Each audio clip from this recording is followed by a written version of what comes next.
और किसी की नहीं हो सकती। हम दोनों के बीच अगर कोई आया तो समझो वो मर गया। काजल! शिवान रिकॉर्डिंग स्टूडियो नगछा 0 माइल। छौड़ी बियाह करल कानै छै, छौड़ी बियाह करल कानै छै 16 के एज में छौड़ी बियाह करल कानै छै 16 के एज में मन लागत पार्क में नहीं कॉलेज में मन लागत पार्क में नहीं कॉलेज में छौड़ी बियाह करल कानै छै 16 के एज में मन लागत पार्क में नहीं कॉलेज में छौड़ी बियाह करल मारै छै 16 के एज में। क्यों मुझे बदला? क्यों बनाया मुझे ऐसा? क्यों दिखाई मुझे वो खुशियां वो प्यार, ताकि आज तुम मुझसे कह सको कि वो सब झूठ था और सच ये है कि आज तुम किसी और की बनना चाहती हो।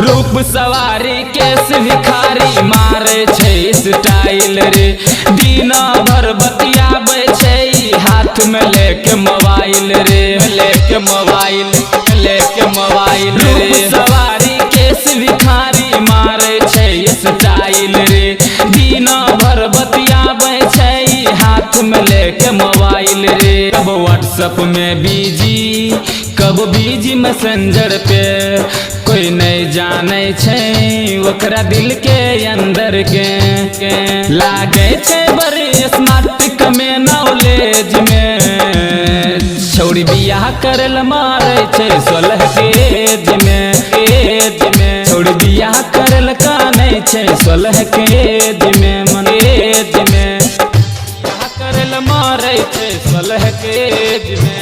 हम किसी दूसरे की अमानत है। नहीं, तुम सिर्फ मेरी हो और किसी की नहीं हो सकती।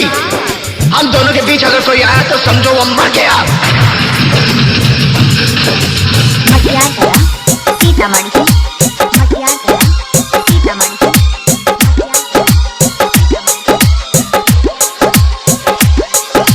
देहि में चिपकल साटल पूरा पहने छौ सलवार रे, छोट बड़ा लहंगा पीनी करावे छौड़ी मार रे, करावे छौड़ी मार रे।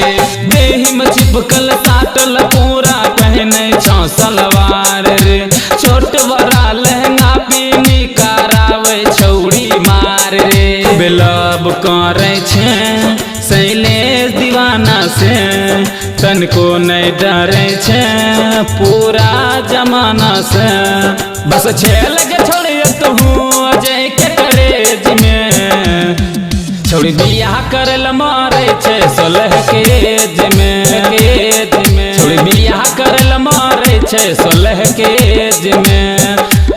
शिवान रिकॉर्डिंग स्टूडियो नगछा 0 माइल।